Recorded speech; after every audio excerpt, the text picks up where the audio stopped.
रात का सन्नाटा चारों ओर फैला हुआ था। ट्रक हाईवे पूरा सुनसान था। चारों ओर ठंड से हाड़ कपा देने वाली ठंड चल रही थी। हाईवे के चारों ओर घना जंगल था। उसी हाईवे पर एक मर्सिडीज दौड़ रही थी। उसमें 3 लोग सवार थे, राहुल, निधि और उनकी 10 साल की बेटी तानिया। राहुल अपने दोस्त सैफ के घर ईद की पार्टी में शामिल होने के लिए गया था और पार्टी करके घर लौट रहा था। निधि ने मुस्कुराकर ड्राइव करते हुए राहुल से कहा, कुछ भी कहो राहुल, आज तो ईद की पार्टी में मजा आ गया। हाँ, मेरा दोस्त बहुत ही बिंदास और हंसी मजाक करने वाला व्यक्ति है। मैंने देखा उसके घर पर शहर की एक से एक बड़ी हस्ती थी, मगर फिर भी वो उन सबको इग्नोर करके हमें इम्पोर्टेंस दे रहा था। हाँ, देगा क्यों नहीं, आखिर मेरा दोस्त जो है।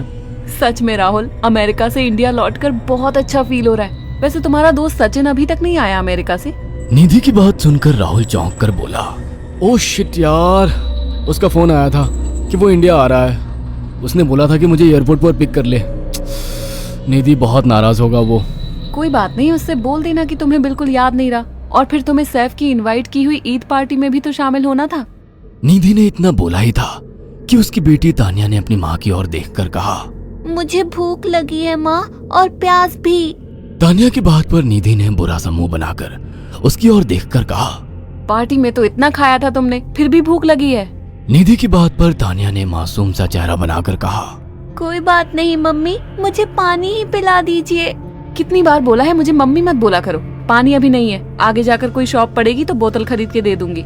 निधि की बात पर राहुल ने मुस्कुराकर कहा, छोटी बच्ची है निधि, इतना नाराज होना सही नहीं है। राहुल ने इतना कहा ही था कि अचानक एक काली परछाई राहुल की कार के सामने आकर खड़ी हो गई।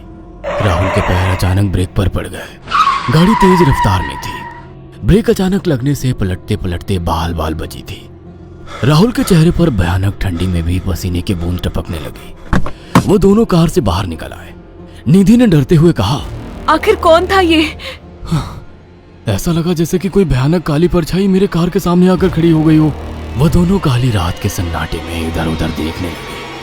तभी निधि को एक घने पेड़ के पास 2 चमकीली हुई आंखें दिखाई दी। उसकी आंखें बिल्कुल भेड़ियों की तरह लग रही थी। निधि ने चीखते हुए राहुल से कहा, राहुल देखो कौन है वो, जल्दी से गाड़ी में बैठो, मुझे बहुत डर लग रहा है। राहुल ने उस तरफ देखा तो उसके रोंगटे खड़े हो गए। वो दोनों गाड़ी के अंदर बैठने ही वाले थे कि अचानक एक अजीब सा चेहरा वाला भयानक सा आदमी बिजली की रफ्तार से उनके सामने आकर खड़ा हो गया। राहुल ने देखा कि उसका चेहरा बिल्कुल सड़ा हुआ था और उसकी आंखें भेड़िए की तरह चमक रही थी। उसके लंबे लंबे बाल उसके कंधे तक आ रहे थे और उसके दांत भेड़िए की तरह बाहर की ओर निकल रहे थे। हाथों की जगह नुकीले पंजे थे।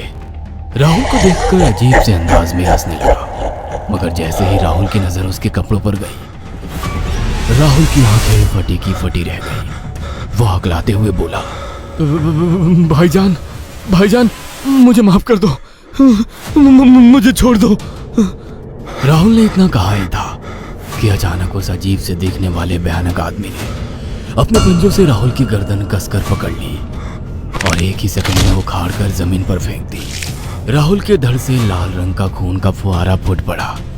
इस भयानक मंजर को देखकर निधि के गले से एक जोरदार चीख निकल गई।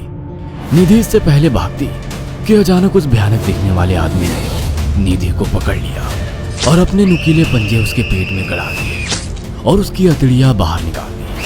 निधि की एक दिल दहला देने वाली चीख सन्नाटे को चीर गई। अचानक हवा का एक बवंडर उठा और वो भयानक सा दिखने वाला व्यक्ति देखते ही देखते बवंडर के साथ गायब हो गया। तानिया ने डरते डरते निधि के मोबाइल से पुलिस और सैफ को बुला लिया और कुछ ही देर में वहां चारों ओर पुलिस की गाड़ियां थी। पुलिस ने राहुल के दोनों दोस्त सैफ और सचिन को वहीं बुला लिया। इंस्पेक्टर अर्जुन ने दोनों से कहा, मैंने ऐसी हत्याएं अपने करियर में कभी पहले नहीं देखी। ये काम तो ना किसी जानवर का लगता है, ना ही किसी इंसान का। सचिन कपकपाती हुई आवाज में बोला, आप कहना क्या चाहते हैं? कुछ कह नहीं सकता। जिस किसी ने भी इन दोनों को मारा है उससे एक बात तो साबित होती है कि वो इन दोनों से हद से ज्यादा नफरत करता था। अब सारी सच्चाई तो ये बच्ची ही बता सकती है। इतना बोलकर इंस्पेक्टर अर्जुन तानिया के पास चला गया, जो बेहद डरी हुई थी। तानिया ने आंखों देखी सारी घटना इंस्पेक्टर अर्जुन को बता दी। तानिया की बात सुनकर इंस्पेक्टर अर्जुन कंफ्यूज चेहरा लेकर मोबाइल पर किसी से बात करने लगे। सचिन इंस्पेक्टर के पास आ गया और सैफ भी डरता हुआ इंस्पेक्टर अर्जुन के पास आकर बोला, क्या हुआ इंस्पेक्टर? तानिया ने क्या बताया? उसने जो बताया वो काबिले यकीन नहीं है। उसकी बात पर किसी भी तरह से यकीन नहीं किया जा सकता। फिर भी कुछ तो बताया इंस्पेक्टर। हाँ, उस बच्ची के मुताबिक एक भूत ने निधि और राहुल को बड़ी बेदर्दी से मारा है। इंस्पेक्टर की बात सुनकर दोनों बुरी तरह से चौंक गए। क्या मतलब है इस बात का? बच्ची बेहद डरी हुई है। हम आगे की तफ्तीश जारी रखेंगे। निधि और राहुल तो चले गए, अब तानिया को मैं रख लूंगा। नहीं, राहुल मेरा अच्छा दोस्त था। तानिया अब मेरे साथ रहेगी। देखिए, बच्ची के माँ बाप अब इस दुनिया में नहीं है और आप दोनों भी शादीशुदा है। मुझे नहीं लगता कि आप दोनों बच्ची की सही से देखभाल कर सकते हैं। मेरी कोई औलाद नहीं है। मैंने अपनी पत्नी को फोन कर दिया है, वो भी IPS ऑफिसर है। ये बच्ची आज से मेरे साथ रहेगी। उसका मासूम चेहरा मेरे दिल में उतर गया है। अब तुम दोनों जा सकते हो। पूछताछ के लिए मैं जब भी तुम्हें बुलाऊं तुम दोनों आ जाना। इंस्पेक्टर ने ये बात बोली ही थी कि अचानक वहां पर मौसम बदल गया। चारों ओर काली घटाएं छा गई और एक भयानक बवंडर उठा और देखते ही देखते सब पुलिस वालों के सामने वो भयानक चेहरे वाला आकार सबके सामने खड़ा हो गया। उसको देखकर सबके रोंगटे खड़े हो गए। देखते ही देखते उसने अपने भयानक पंजे सैफ की आंखों में डालकर उसकी आंखें निकाल ली। सैफ ने चीखते हुए वहीं दम तोड़ दिया। उस भयानक आदमी को देखकर सचिन उसके पैरों पर गिर गया। तुम तो भाईजान से कपड़े पहने हो। मैं समझ गया, तुम भाईजान हो। मुझे माफ कर दो भाईजान, मुझे यहाँ से जाने दो। मैंने कुछ नहीं किया था।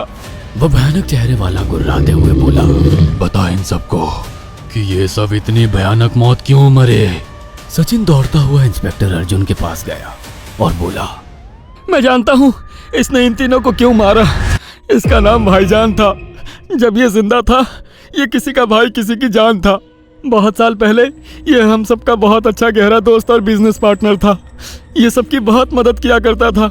इसकी प्यारी सी बेटी थी तानिया, जो इस वक्त कार के अंदर बैठी हुई है। ये इसी की बेटी है। भाईजान अपने सारे पैसों से एक बहुत बड़ा हॉस्पिटल खोलना चाहता था जिससे गरीबों का मुफ्त इलाज किया जा सके, मगर हम तीनों इसके लिए तैयार नहीं थे। हमारी नीयत उसकी दौलत पर खराब थी और एक दिन हम सब धोखे से ईद के दिन भाईजान को यहाँ ले आए और इसे मारकर फेंक दिया। तो फिर तुम सबने इसकी बेटी को क्यों जिंदा छोड़ दिया? हमें बाद में पता लगा कि भाईजान ने सारी जायदाद अपनी बेटी के नाम कर दी है, इसीलिए हमने भाईजान की पत्नी को भी मार दिया। और तानिया का तुम 18 साल की उम्र पूरी करने का इंतजार कर रहे थे ताकि सारी जायदाद अपने नाम करा सको और बाद में उसे भी ठिकाने लगा सको। इसी के लिए तुम दोनों इस मासूम बच्ची को अपने साथ रखने की जिद कर रहे थे। जी, आपने बिल्कुल सही कहा। हम तानिया को भी इसी जगह लाकर मार देते। सचिन की बात सुनकर इंस्पेक्टर अर्जुन की आंखों में खून उतर आया। इंस्पेक्टर अर्जुन के कुछ कहने से पहले ही भाईजान बिजली की रफ्तार से इंस्पेक्टर अर्जुन की आंखों के सामने से सचिन को पकड़कर ले गया और उसके शरीर के टुकड़े टुकड़े कर दिए और हवा में उठे एक तेज बवंडर के साथ गायब हो गया। सारी घटना इंस्पेक्टर अर्जुन की आंखों के सामने हुई थी। तानिया को इंस्पेक्टर अर्जुन और उसकी पत्नी ने अपनी बेटी की तरह पाला। अगर आपको हमारी ये कहानी पसंद आई हो तो इसे लाइक और शेयर करना ना भूलें। साथ ही ऐसी और नई कहानियों के अपडेट्स पाने के लिए